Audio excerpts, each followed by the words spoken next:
Hello again, Donna Sparrowstudios here. I just wanted to finish up my thought on the cherubim, along with the commentary with I read and I learn on Genesis 3.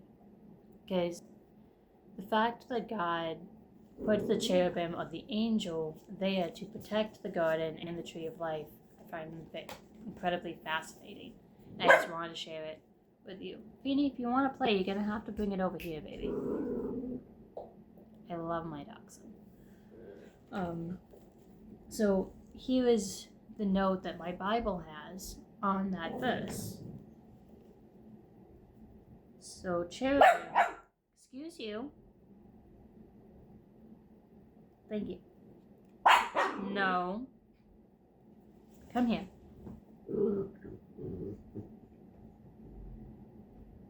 Come on, bring it here.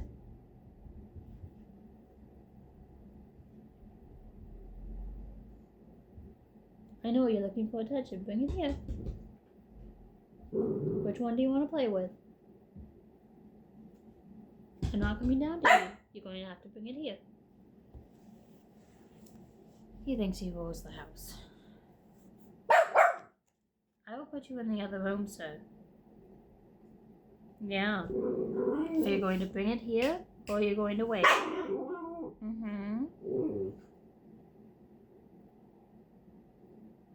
You're lucky you're cute. Come here. Bring it here.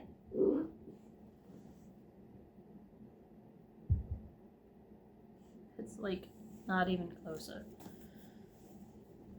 Okay.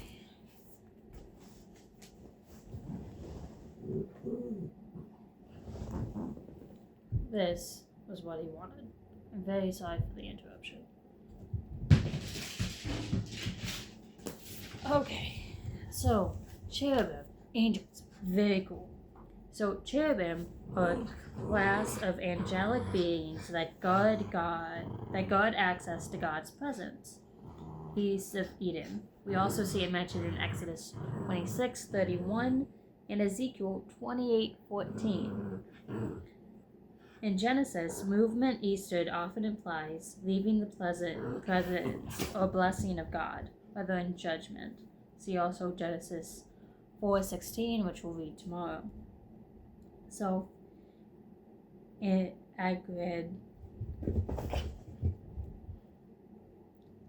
aggrandizement or estrangement. So, self-aggrandizement. What does that mean? I'm not sure, so I'm going to look it up for you. I believe it's something similar to satisfying myself, but I want to get the actual definition for you guys. So I have a laptop here. I'm going to fire it up and let you know what I find.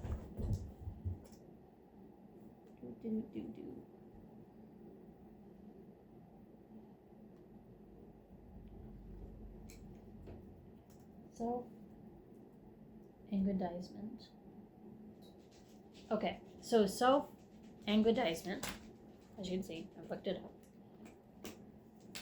is the act of aggressively or ruthlessly boosting one's own power, wealth, prestige, or importance. It often manifests as boasting, exaggeration, or manipulation to create an illusion of superiority. The related adjective, self-aggrandizing, describes someone who prioritizes their own status above others. So, as we read through the Bible, what this basically means is that anyone who's being incredibly pompous or seeing themselves as above God or above others and is moving east is moving out of God's favor. It's self-aggrandizement or estrangement. So, while we are not happy that Adam and Eve ate the fruit and were kicked out of the garden, we do see God's forgiveness in Him making the sacrifice of the animals and giving them clothing to cover themselves with those animal skins. this also foreshadows to Jesus' sacrifice on the cross. It's going to be a little bit before we get there, but I just wanted to stress God's kindness at the end of this chapter, because he could have sent them off into the world without clothing, without any possible way of taking care of themselves or each other. And yet, he gave, being on the ball, and yet he gave each of them, except for Satan, hope. For Adam, he already knew how to tend the ground from taking care of the garden under God's direction.